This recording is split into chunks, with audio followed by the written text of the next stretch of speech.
समस्त सुधीजनों को नमस्कार।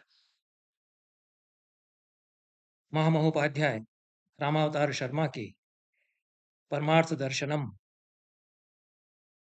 को लेकर YouTube के इस प्रणाल पर 5 वक्तव्य मैंने प्रस्तुत किए हैं, जिनमें मैंने उनके दार्शनिक मंतव्यों की तथा नवीन दर्शन की स्थापना के उपक्रम की चर्चा की है। रामावतार शर्मा ने किस प्रकार से अपनी दूसरी पुस्तक, जो अंग्रेजी में है वेदांतिज्म, उसमें संपूर्ण भारतीय परंपरा को पुनर्व्यवस्थापित किया है, इस पर भी मैंने बात की है। तथा उनकी जो परमार्थ दर्शनम की विचारधारा है और नवीन प्रस्थान को, नवीन दर्शन जो परमार्थ दर्शनम के रूप में वे रचते हैं, उसकी आधुनिक विद्वानों के द्वारा किस प्रकार से समीक्षा की गई है, इस पर मैंने पिछले वक्तव्य में बात की है। रामावतार शर्मा विलक्षण और विचक्षण व्यक्तित्व हैं। 20वीं शताब्दी की बड़ी विभूतियों में से वे एक हैं। उनके कर्तृत्व के और व्यक्तित्व के अनेक पक्ष हैं। अनेक भाषाओं के वे ज्ञाता थे, अनेक विदेशी भाषाओं के भी ज्ञाता थे। भोजपुरी, हिंदी, अंग्रेजी आदि भारतीय भाषाओं के भी वे ज्ञाता थे। अनेक भाषाओं में उन्होंने लिखा भी। हिंदी में भी उन्होंने रचनात्मक साहित्य तथा विचारात्मक साहित्य प्रचुर मात्रा में लिखा है। इस पर कम ध्यान दिया जाता है। रामावतार शर्मा के कृतित्व पर ही चर्चा अब कम होती है और उनके परमार्थ दर्शनम पर भी जितनी अपेक्षित चर्चा होनी चाहिए नहीं होती है। पर हिंदी में जो उन्होंने अत्यंत ही महत्वपूर्ण विचार प्रधान साहित्य लिखा, उस पर बात होना चाहिए। यूरोपीय दर्शन नाम से पुस्तक 1905 ईस्वी में रामावतार शर्मा की काशी से प्रकाशित हुई थी। नागरी प्रचारणी सभा ने इसको प्रकाशित किया। 120 साल इस पुस्तक के प्रकाशन के बाद बीत चुके हैं, प्रथम संस्करण के प्रकाशन के बाद। और 120 सालों की अवधि में भी यूरोपीय दर्शन पर इतना अच्छा लघु प्रबंध अन्य कोई देखने में नहीं आया।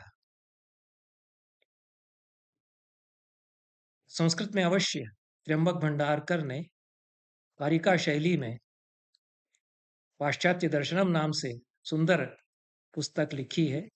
त्र्यंबक भंडारकर भी रामावतार शर्मा के कनिष्ठ समकालीन हैं।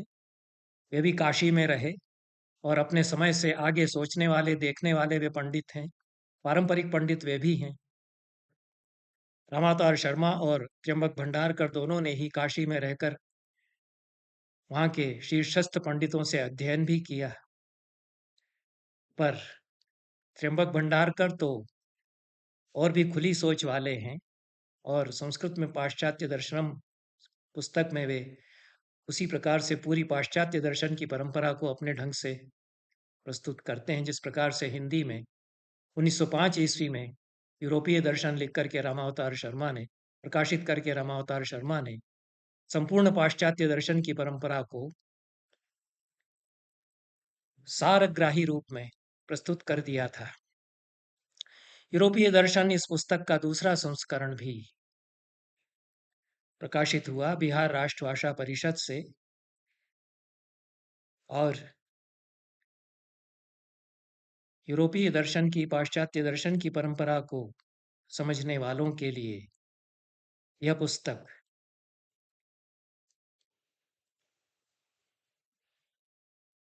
बहुत ही उपादेय हो सकती है। 1971 में बिहार राष्ट्र भाषा परिषद ने दूसरा संस्करण इसका प्रकाशित किया था।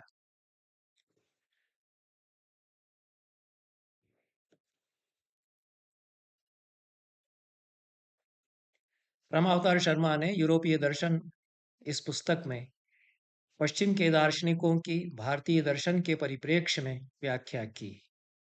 वे सांख्य और वेदांत की शब्दावली के आधार पर कुछ दार्शनिकों की ज्ञान मीमांसा को समझाते हैं। हिंदी में दार्शनिक जगत में हर्मेन्यूटिक्स का या वैचारिक मीमांसा का पहली बार कदाचित इस तरह से प्रयोग रामावतार शर्मा ने किया। यूरोपीय दर्शन में शर्मा जी ने विक्रम पूर्व छठी शताब्दी के प्राचीन ग्रीक दार्शनिकों से आरंभ करके ब्रीन जो 1892 विक्रमाब्द से 1838 विक्रमाब्द तक रहे, और फेकनर जो 1857 विक्रमाब्द से 1943 विक्रमाब्द तक रहे, और हार्टमान जिनका जन्म 1898 विक्रमाब्द में हुआ, यहाँ तक के यूरोपीय दार्शनिकों का परिचय दिया है। इस प्रकार से 19वीं शताब्दी के अंतिम दशक तक जो दार्शनिक पश्चिम के वैचारिक जगत पर आते हैं, अवतरित होते हैं, अत्यंत प्राचीन काल से लगाकर प्लेटो और सुकरात के पहले के दार्शनिकों से लगाकर उन्होंने अपने समय तक के पश्चिमी दार्शनिकों का, जितने भी उस समय गणमान्य दार्शनिक थे, उनका परिचय, उनके विचारों का परिचय प्रामाणिक रूप में इस पुस्तक में दिया है। उनके वैचारिक विश्व को उन्होंने उन्मीलित करने का प्रयास किया है, और यूरोपीय दर्शन का इतना सर्वांगीण और सारग्राही संक्षिप्त विवेचन करने वाला हिंदी में दूसरा ग्रंथ कदाचित नहीं है। इस पुस्तक के दूसरे संस्करण में उसकी भूमिका में कुमार विमल ने लिखा है कि कांट की विवेचना करते हुए उनकी आधारभूत मान्यताओं का शर्मा जी ने इस पुस्तक में जैसा गंभीर विश्लेषण किया है, वैसा कोट अनकोट यह है कृष्णचंद्र भट्टाचार्य, रास बिहारी दास, आबिद हुसैन, प्रिंसिपल भाटे आदि अन्य भारतीय विद्वानों के द्वारा लिखे गए विस्तृत निबंधों और ग्रंथों में भी नहीं मिलता। यह कुमार विमल का वक्तव्य है। यूरोपीय दर्शन को शर्मा जी ने प्राचीन, मध्ययुगीन और अर्वाचीन इन 3 कालखंडों में विभाजित किया है, और वे प्लेटो तथा उसके पश्चात के प्राचीन ग्रीक दर्शन में 4 दार्शनिकों की चर्चा करते हैं। मुख्य रूप से प्लेटो के पश्चात के जो दार्शनिक हैं, प्लेटो सहित, उनमें प्लेटो, अरस्तु, स्टोइक और एपिक्यूरस, इन 4 को वे मुख्य मानते हैं। इनके मतों का प्रतिपादन भी वे करते हैं। ऐतिहासिक क्रम से वे यूरोपीय दर्शन की 9 शाखाएं मानते हैं, जो जिनको कि क्रम विकास की दृष्टि से उन्होंने बताया है। साक्रेटिस के पहले का दर्शन, साक्रेटिस लिखा है, और सुकरात भी हिंदी में लिखते हैं। अन्य भी वर्तनियां चलती हैं। शर्मा जी ने ककार में रिकार जोड़ करके, ऋषि वाला री जोड़ करके साक्रेटिस लिखा है। साक्रेटिस के पहले, फिर साक्रेटिस, फिर प्लेटो, फिर अरस्तु का दर्शन, फिर ख्रीष्ट मत के अनुयायियों का दर्शन, मसीही दर्शन या मसीह धर्म के आ जाने के पश्चात, क्रिश्चियनिटी के आने के पश्चात जो उसके अनुयायी दार्शनिक हुए, उनका दर्शन, फिर स्कूल का दर्शन, फिर नए दर्शन का आरंभ, फिर कांट का परीक्षावाद, अनुवादवाद और कांटोत्तर दर्शन। इस प्रकार से 9 शाखाएं पूरे पाश्चात्य दर्शन की या यूरोपीय दर्शन की हो जाती हैं। इस पुस्तक में शर्मा जी का विस्तृत और गहन अध्ययन पश्चिमी दर्शन का परिलक्षित होता है। इसके साथ यूरोपीय दर्शन के विस्तृत फलक को विहंगम दृष्टि से प्रस्तुत करने की उनकी जो तत्वावबोधिनी दृष्टि है, वह भी इसमें प्रतिफलित हुई है। शर्मा जी ने यूरोपीय दर्शन का प्रामाणिक स्रोतों से अध्ययन किया, ऐसा प्रतीत होता है। डॉक्टर वेनिस के कहने पर उन्होंने अंग्रेजी का अध्ययन किया। अंग्रेजी का अध्ययन कैसे उन्होंने किया? जैसा बताया जाता है काशी के लोगों के द्वारा, कि अपना लोटा गिरवी रख करके इंसाइक्लोपीडिया ब्रिटानिया के सारे खंड वो किसी किताब की दुकान से उधार लेकर के आए और उनका पारायण कर डाला। पारायण उन्होंने ऐसा किया 1 सप्ताह में कि किस खंड में किस पृष्ठ पर कौन सी प्रविष्टि है, यह वे बता सकते थे। उनकी आश्चर्यजनक मेधा के इस तरह के अनेक आख्यान काशी में सुनाए जाते हैं। पर अंग्रेजी का अध्ययन, उन्होंने कहा कि हमको किसी से सीखने की क्या आवश्यकता है, हम सीख लेंगे अंग्रेजी में क्या है। उन्होंने सीख ली। बाद में तो अच्छी अंग्रेजी लिखते थे और बोलते थे। कलकत्ता में बुलाया गया। सर आशुतोष मुखर्जी ने उनको सादर आमंत्रित किया। कलकत्ता में वेदांत पर उनके व्याख्यान हुए, जिनके संकलन का प्रकाशन बाद में कलकत्ता विश्वविद्यालय ने किया, उसकी चर्चा मैं कर चुका हूँ।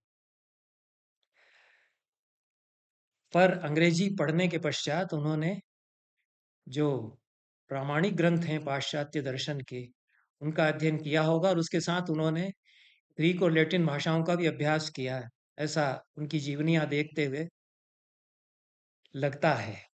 वो जर्मन फ्रेंच भी जानते थे। इसकी अनेक कथाएं सुनाई जाती हैं कि किस प्रकार से वे जर्मनी के किसी विद्वान के साथ जर्मन में वार्तालाप करने लग गए इत्यादि। इस पुस्तक के पहले, इसके प्रकाशन के पहले वे पौरस्त्य और पाश्चात्य दर्शन शीर्षक से एक विस्तृत निबंध लिख चुके थे, जो पाटलिपुत्र पत्रिका के विशेषांक में भाग 2 में संवत 1972 में प्रकाशित हो चुका था। इस प्रकार से पाश्चात्य दर्शन का उन्होंने अभिनिवेश के साथ अध्ययन किया। जीवन तो उनका बहुत लंबा रहा ही नहीं।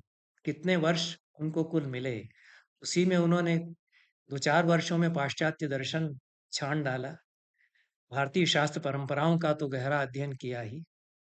इस पुस्तक में प्रथम अध्याय में 558 विक्रम पूर्व से 354 विक्रम पूर्व तक की अवधि में, अर्थात छठी शताब्दी ईसा पूर्व से चौथी शताब्दी ईसा पूर्व तक, तीसरी चौथी ईसा पूर्व तक की अवधि में हुए साक्रेटिस के पहले के थेलीस से लगाकर प्रोटेगोरस तक के 14 ग्रीक दार्शनिकों का विवेचन किया है। कुल 7 पृष्ठों में 14 दार्शनिकों का विवेचन उन्होंने किया है। बहुत संक्षेप में नोटिस इनका लिया है, और क्योंकि इनके ग्रंथ मिलते भी नहीं हैं और थोड़ी सूचनाएं इनके संबंध में मिलती हैं, जो 14 दार्शनिक विवेचित किए गए सोक्रेटिस के पहले के। दूसरे अध्याय में 7 पृष्ठों में सोक्रेटिस, प्लेटो और अरस्तु के विचारों का निरूपण उन्होंने किया है। इस अध्याय में विक्रम पूर्व 464 से लगाकर विक्रम पूर्व 266 तक की अवधि में ग्रीक दर्शन के विकास पर विचार शर्मा जी ने किया है।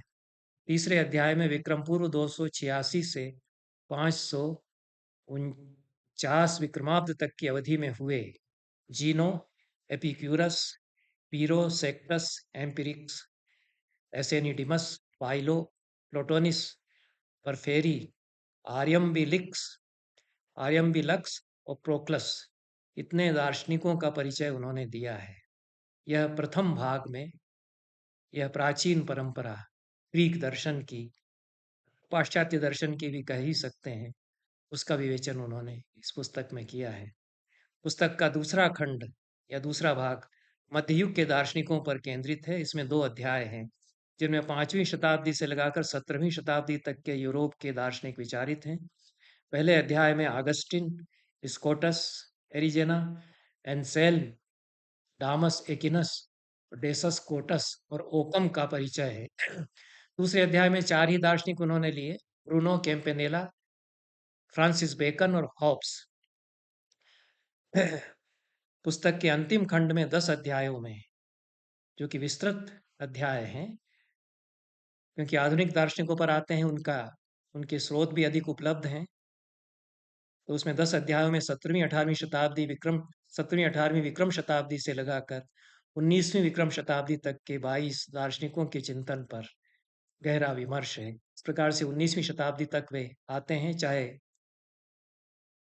ईसा की शताब्दी कहें या विक्रम की शताब्दी कहें, 57 वर्ष का अंतर पड़ता है। पर अंतिम 10वें अध्याय में दर्शन की सांप्रतिक अवस्था पर उन्होंने अपना मौलिक विचार प्रस्तुत किया है, और पाश्चात्य दर्शन की संभावनाओं पर विचार वे करते हैं। एनेक्सागोरस के विचारों का विश्लेषण करते हुए शर्मा जी कहते हैं कि वह यूरोप का पहला दार्शनिक है जिसने नाउस या परमात्मा के अस्तित्व को स्थापित किया। ग्रीक दार्शनिकों के चिंतन को समझने के लिए वे वेद के नासदी सूक्त तथा अन्य भारतीय ग्रंथों का संदर्भ भी देते हैं। मध्ययुगीन दार्शनिक ओकम की ज्ञान मीमांसा को शर्मा जी जाति और व्यक्ति की जो न्याय दर्शन की शब्दावली है उसमें समझाते हैं। ओकम केवल व्यक्तिवादी है। उसके मत में जाति केवल अनेक सदृश धर्मों का समुदाय मात्र है।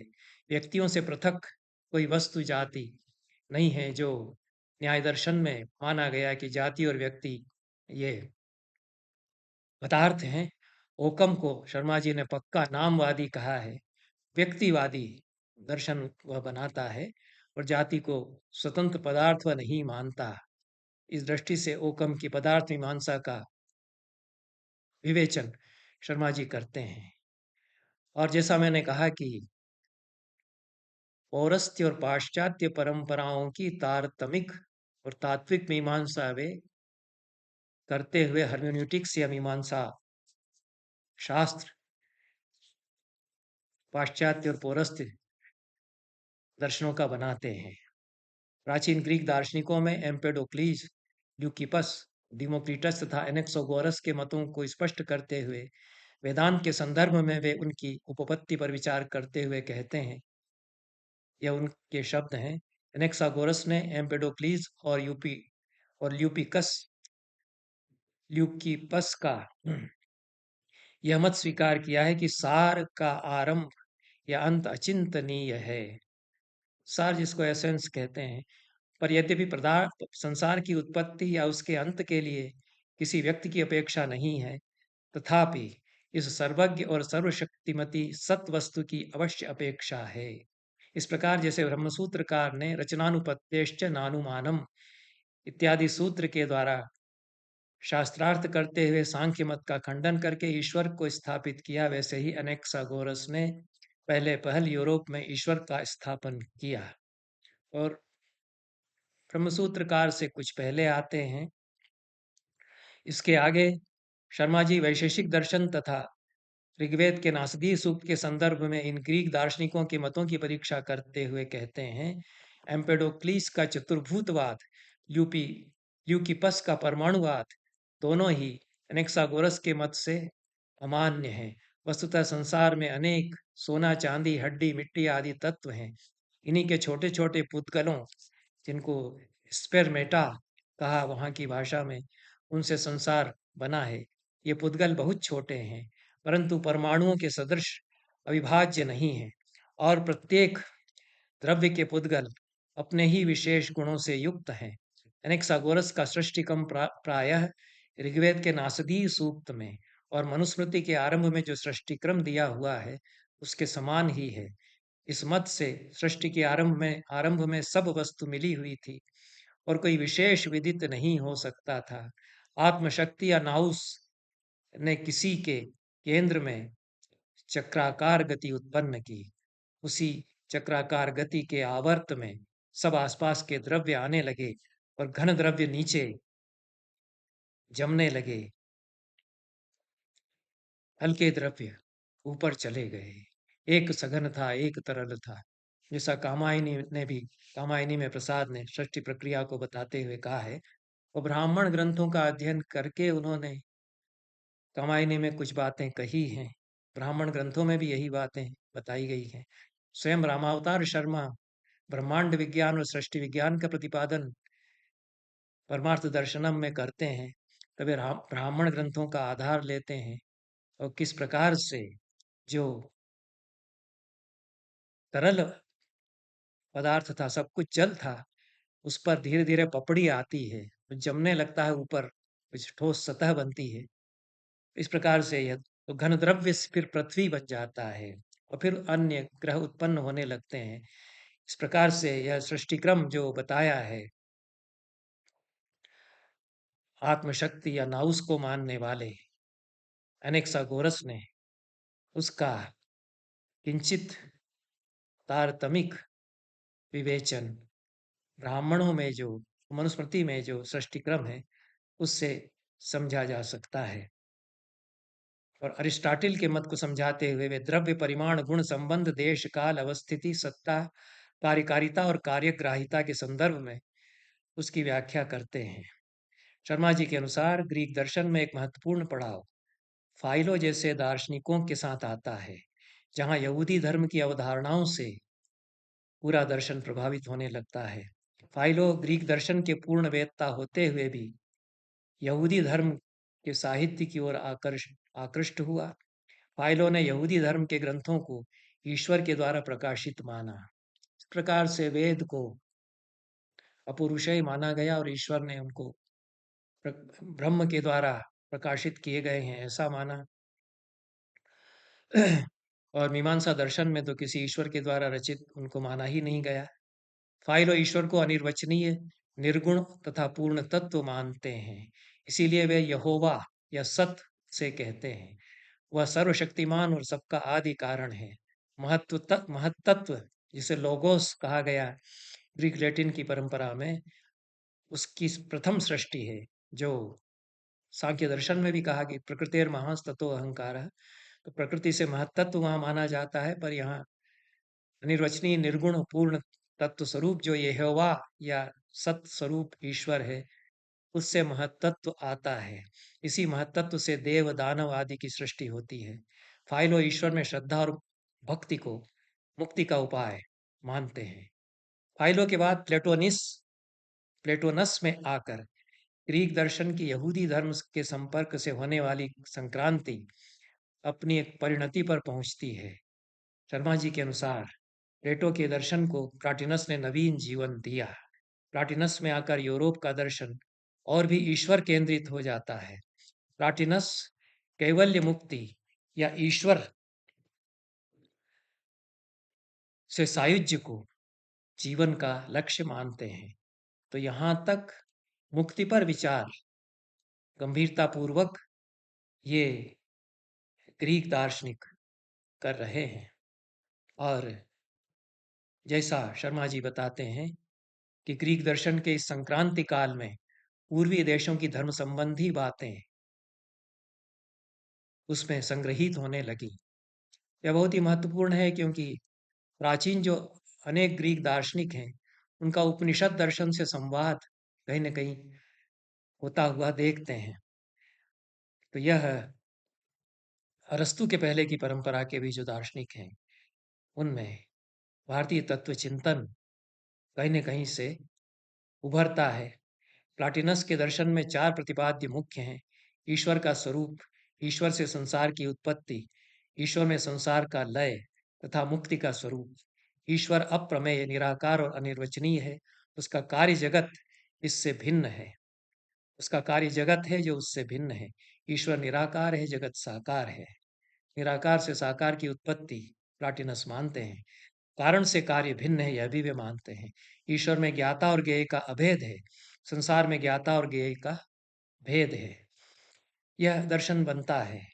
ईश्वर से जगत की सृष्टि कैसे होती है, इसको स्पष्ट करते हुए प्लाटिनस ने कहा कि जैसे पूर्ण समुद्र से लाखों तरंगे उठती हैं, जैसे एक सूर्य से असंख्य किरणें फूटती हैं, जैसे वैसे ही एक ही ईश्वर से नानात्मक जगत आविर्भूत होता है। सृष्टि ईश्वर की छाया या प्रतिबिंब है। ईश्वर से महत और महत से जीवात्मा का आविर्भाव होता है। और आत्मा ज्ञान स्वरूप है। जगत, ईश्वर और आत्मा तीनों तत्व पृथक फिर प्लाटिनस की दृष्टि से हो जाते हैं। कम से कम ये जो दृष्टांत प्लाटिनस देते हैं, ये परमार्थ दर्शनम में अपना दर्शन खड़ा करते हुए रामावतार शर्मा ने अपनाए। वे कहते हैं कि जो सर्वात्मा है, उसमें सारे ब्रह्मांड, भुवन, ग्रह, नक्षत्र, तारे, मनुष्य, जगत, पशु, पक्षी उसी प्रकार से उसके अंग हैं, जैसे कि समुद्र में लाखों तरंगे, बुलबुले, आवर्त, भंवर, फेन, ये सब उसके अंग हैं। उससे भिन्न ये नहीं है, उससे अभिन्न है। परमार्थ दर्शन की तत्व मीमांसा से संवाद फिर कुछ कुछ प्लाटिनस के दर्शन का लगता है। और मध्ययुगीन दार्शनिकों में स्कॉटस एरिजोना का मत समझाते हुए शर्मा जी ने उसकी ज्ञान मीमांसा में चतुर्विध पदार्थ बतलाए: अकार्य कारण, कार्य कारण, कार्य अकारण तथा अकार्य अकारण। मध्ययुगीन दार्शनिकों में शर्मा जी ने ब्रूनो, कैम्पेनेला, फ्रांसिस बेकन और हॉब्स के मतों पर प्रमुखता से विचार किया है। वे इस काल में वैज्ञानिक दृष्टि के विकास को रेखांकित करते हुए धार्मिक संस्थानों के साथ उसके टकराव को भी रेखांकित करते हैं। और इसके तो बहुत ही दर्दनाक उदाहरण मिलते ही हैं कि कैसे गैलीलियो को सताया गया चर्च की ओर से, कैसे कोपरनिकस को यंत्रणाएं दी गई। हमारे यहाँ कम से कम ऐसा नहीं हुआ। हमारे यहाँ भी आर्यभट्ट ने वही बात कही जो गैलीलियो और कोपरनिकस कह रहे थे कि पृथ्वी सूर्य के चारों ओर चक्कर लगाती है, लेकिन इन लोगों को इसके लिए बहुत प्रताड़ित किया गया। चर्च कितना निरंकुश हो गया था यूरोप में, और धार्मिक उन्माद और धर्म की कट्टरपंथी और आतंक वर्चस्व किस प्रकार से आतंकित करता था, और वैज्ञानिकों को कितना प्रताड़ित किया गया, इसके उदाहरण मिलते हैं। भारत में इसके उदाहरण नहीं मिलते इस प्रकार से। यद्यपि कुछ पता चलता है कि हंसी उड़ाई गई और कुछ प्रताड़ित किया गया।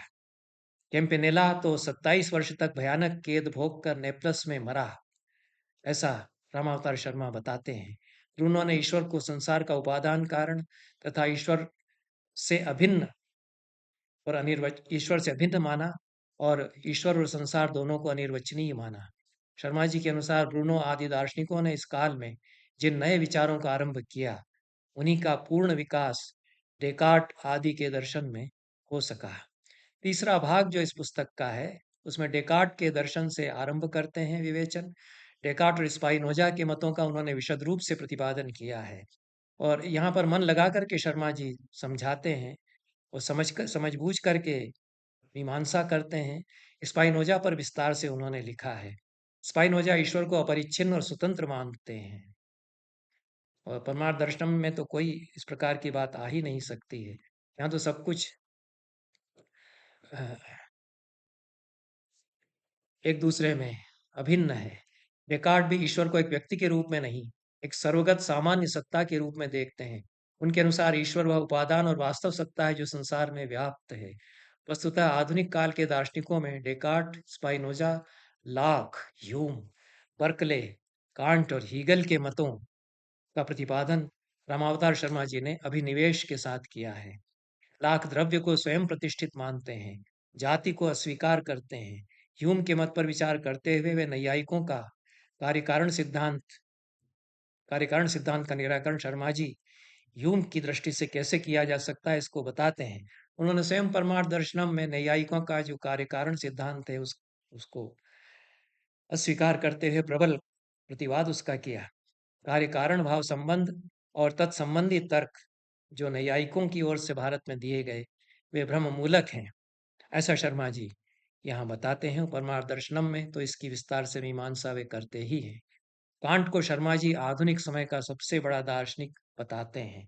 यद्यपि आगे जाके हीगल पर उन्होंने इस प्रकार की बात फिर कही। कांट ने लॉक और ह्यूम से आगे जाकर कार्य कारण भाव ही नहीं, सभी आवश्यक संबंधों को भी खारिज किया। वह बाह्यार्थवाद को सर्वथा निरस्त करता है। उसकी दृष्टि में देशकाल का प्रत्यक्ष होना मात्र भ्रम है। देशकाल मानस पदार्थ हैं। बाह्य वस्तु का चित्त निरपेक्ष स्वरूप सर्वथा अगम्य है। इस दृष्टि से कांट का मत बौद्धों के प्रत्यक्ष की अवधारणा के समान कहा जा सकता है।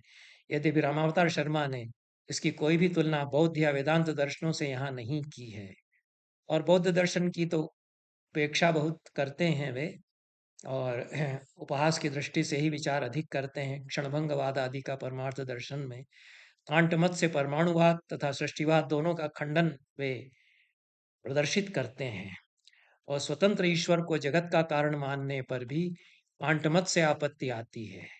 तो संसार का अंग होकर उसके द्वारा जगत की सृष्टि मानने पर भी आपत्ति आती है। संसार के भीतर ईश्वर को मानने पर जगत की सृष्टि के क्षण को आरंभ का क्षण मानना पड़ेगा, पर आरंभ के पहले भी क्षण था, क्योंकि काल तो अनादि और अनंत है। अतः आरंभ का कोई क्षण था, ऐसा कहना गलत हो जाता है।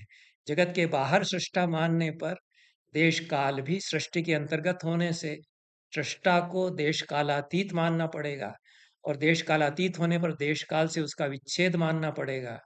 पर सृष्टि तो देश कालावच्छिन्न रूप में ही हो सकती है, देश काल से रहित सृष्टि नहीं हो सकती है, नहीं की जा सकती है।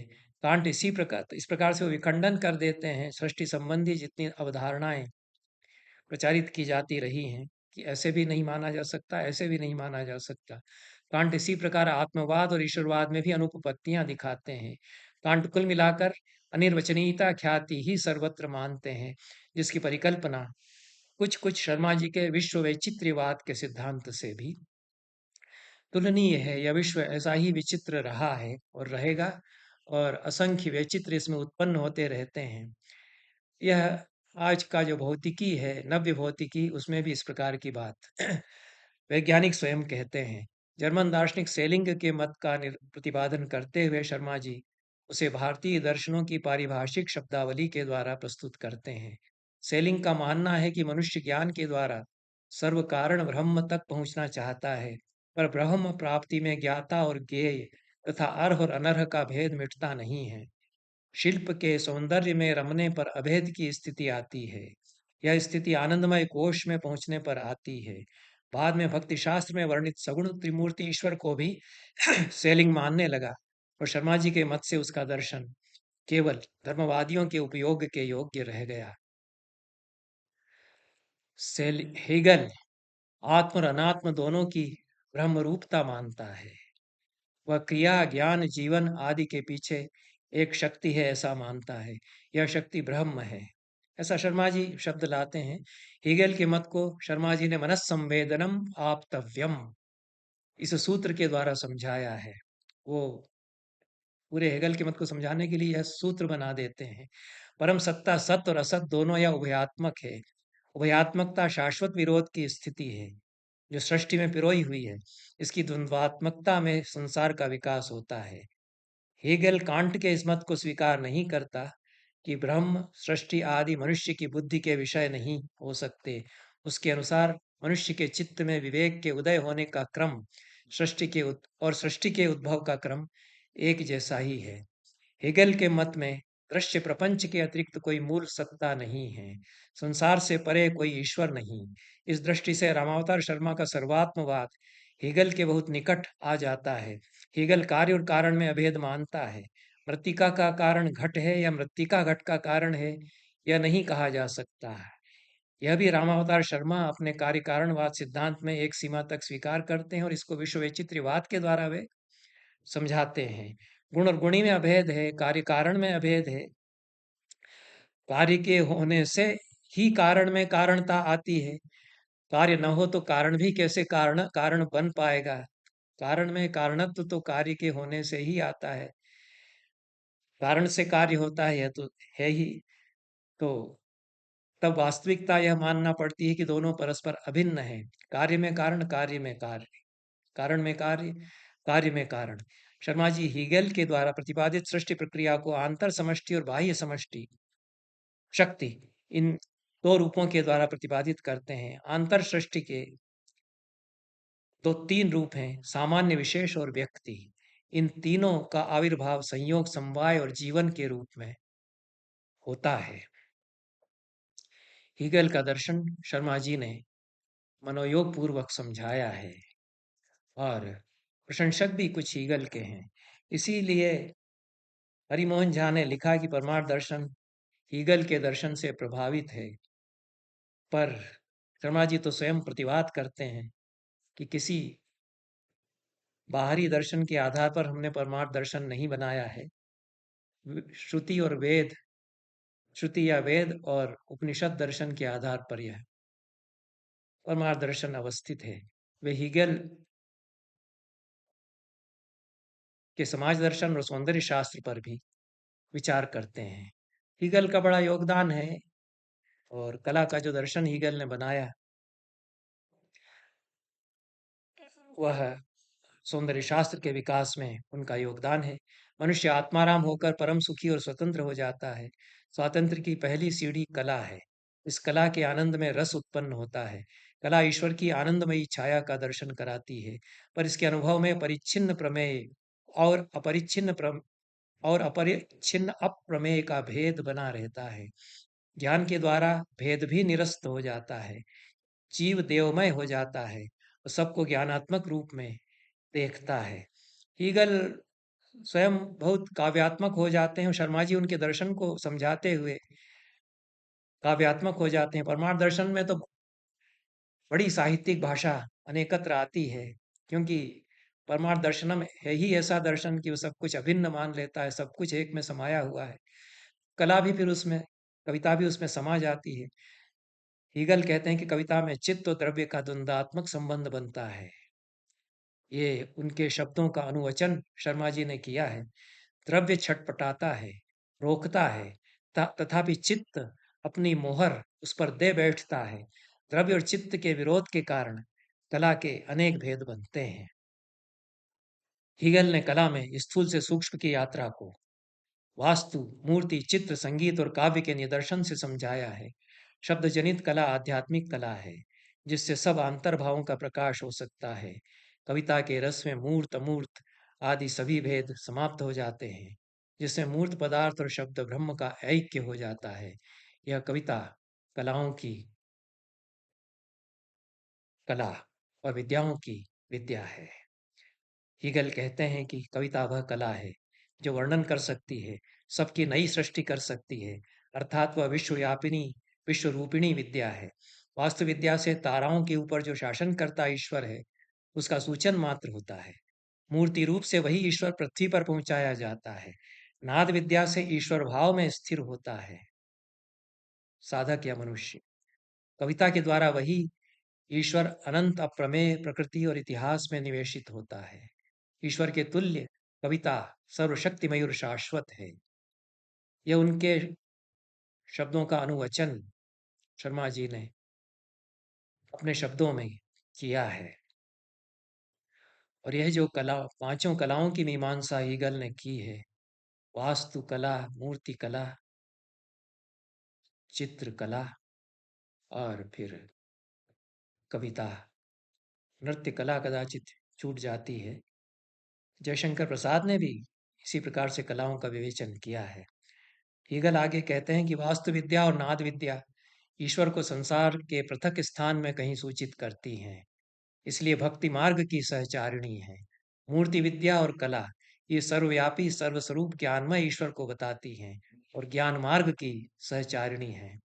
इस तरह से वे कलाओं को ज्ञान और भक्ति से जोड़ते हैं और स्थूल से सूक्ष्म जैसे जैसे कलाएं होती हैं, भक्ति मार्ग से ज्ञान मार्ग की यात्रा होती है, ऐसा हीगल कहते हैं। हीगल की और भी शब्द उन्होंने अनुदित किए हैं शर्मा जी ने अपनी भाषा में। हीगल कहते हैं कि इसीलिए पूर्व के ज्ञानियों में मूर्ति पूजा प्रचलित है। महाकवि लोग भी ज्ञानी हैं, किसी एक विशेष द्वैतवादी मत धर्म के अनुगामी नहीं है। कविता में जीव और ब्रह्म का वास्तविक ऐक्य हो जाता है और धर्माधर्म का भेद मिट जाता है। कविता सर्वकला स्वरूप, सर्वकला सारांश है। कविता में मंदिरों की सृष्टि हो जाती है, मूर्तियां खड़ी हो जाती हैं, नक्शे खिंच जाते हैं, चित्र निकल आते हैं। जैसे नाइल नदी के किनारे बड़े बड़े पिरामिड खड़े हैं, वैसे कविता नदी के तीर पर ऐतिहासिक ग्रंथ रामायण, महाभारत खड़े हैं। भावगर्भ अर्थात मेघदूत आदि की कविता नाद विद्या ही है। जैसे बाह्य ऐतिहासिक चित्र महाभारत आदि में हैं, वैसे ही भावगर्भ काव्य मन के विकारों के उद्रेक हैं। ये दोनों अपूर्व एकांश परक हैं। दोनों का मेल पूर्णतया नाटक में होता है। नाटकों में इतिहास और भाव दोनों मिल जाते हैं। हीगेल ने साहित्य कला और चिंतन परंपराओं के वैश्विक इतिहास पर विचार किया। वह साहित्य कला और चिंतन परंपराओं का उद्भव पूर्व के देशों में मानता है। वह पूर्व के देशों की कला परंपराओं को हास्यजनक और अत्युक्तिमय भी बताता है। हीगल ने कहा ही था कि वो ज्ञान का सूर्य पूर्व में उगा, लेकिन अब जो ज्ञान का उलूक है वह तो उड़ान अपनी पश्चिम में ही भरेगा, इत्यादि। वहाँ उल्लू उल्लू या उलूक तो ज्ञान का प्रतीक है। इन देशों में अपरिमेय अपरिच्छिन्न की ओर अधिक ध्यान रहा, जबकि ग्रीस देश में सौंदर्यमय कला का आविर्भाव हुआ। हीगल धर्म का सार साकारवाद में देखता है। कुल मिलाकर हीगल से शर्मा जी इतने प्रभावित हैं कि वे यहाँ तक घोषित कर देते हैं, ये उनके शब्द हैं, वस्तुतः दर्शन के इतिहास की समाप्ति हीगेल से है। ऐसा पूर्ण स्वतंत्र विचार का दार्शनिक पहले न हुआ होगा। 1905 में किताब लिखी गई। शोपेनहावर उस समय तक आए नहीं थे, पर शोपेनहावर पर तो विचार किया है। शोपेनहावर पर विचार करते हुए शोपेनहावर ने किस प्रकार से इच्छा या काम तत्व का विचार किया है, शर्मा जी बताते हैं। और इसके बाद के दार्शनिक जो 1905 के बाद विशेष रूप से उभरते हैं पश्चिम के वैचारिक जगत पर, उनका तो विचार इस पुस्तक में हो नहीं सकता था। और हरिमोहन झा ने बरगसा की चर्चा की है। यूरोपीय दर्शन की जो भूमिका हरिमोहन झा ने लिखी है 1971 में बिहार राष्ट्रभाषा परिषद से प्रकाशित संस्करण में, उसमें बरगसा पर उन्होंने विचार किया है और उनको विचारणीय माना है। रामावतार शर्मा की जो पूरी विचारधारा है उसके संदर्भ में बरगसा जगत को नित्य प्रवाह रूप मानते हैं तथा सृष्टि का मूल तत्व जीवनी शक्ति को मानते हैं, जिसे उन्होंने एलान वाइटल कहा है। यह शक्ति एक धारा की तरह भिन्न भिन्न दिशाओं में अनवरत प्रवहमान है। संसार के सभी पदार्थों और प्राणियों में वह अपने आप को व्यक्त करती है। संसार के सभी पदार्थ और प्राणी इसके प्रवाह के कारण नित्य और परिवर्तनशील हैं। बरगसा संपूर्ण विश्व को नदी के प्रवाह की तरह नित्य परिवर्तनशील मानते हैं। हरिमोहन झा ने उनके दर्शन को ग्रीक दार्शनिक हेरेक्लिटस के दर्शन का आधुनिक आधुनिक संस्करण तथा बौद्धों के क्षणभंगवाद के समान माना है। कुल मिलाकर बर्गसा तो छूट जाते हैं और बाद के जो दार्शनिक हैं उनमें फिर बर्ट्रैंड रसल, विटगेन्स्टाइन आदि का तो प्रश्न नहीं नहीं उठता। ये शर्मा जी जो अपने जीवन के अंतिम पड़ाव पर थे तब उभरते हैं। पर शर्मा जी यदि 30 वर्ष और जिंदा रहते, कम आयु उनको मिली।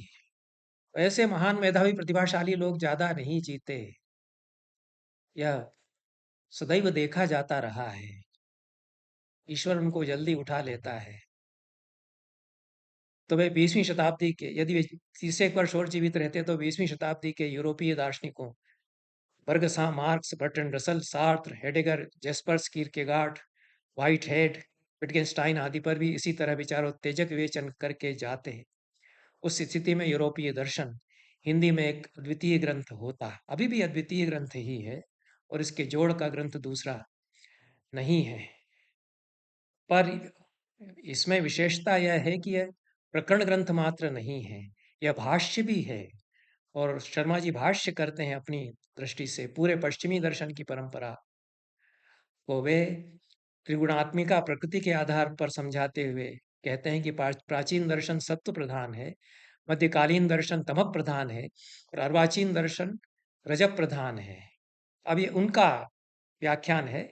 कुमार विकल जिन्होंने कुछ उपोद्घात लिखा है इस पर, यूरोपीय दर्शन पर, वे कहते हैं कि यह निष्कर्ष निर्विवाद नहीं है। विश्वात्मा की बात प्लेटो अपने टीनिस नामक ग्रंथ में कर चुके थे। जीवों ईश्वर को एक समुद्र और एक बूंद को, जीव को एक बूंद मानते हैं। और पश्चिमी दर्शन में समस्त पदार्थों का विभाजन और सांख्य में पदार्थों का विभाजन, उनकी भी पारस्परिकता रामावतार शर्मा दिखाते हैं। इस प्रकार से रामावतार शर्मा का अपना विचार विश्व और अपनी दृष्टि से पश्चिमी दर्शन को व्याख्यायित करने का उनका जो संरंभ है, दोनों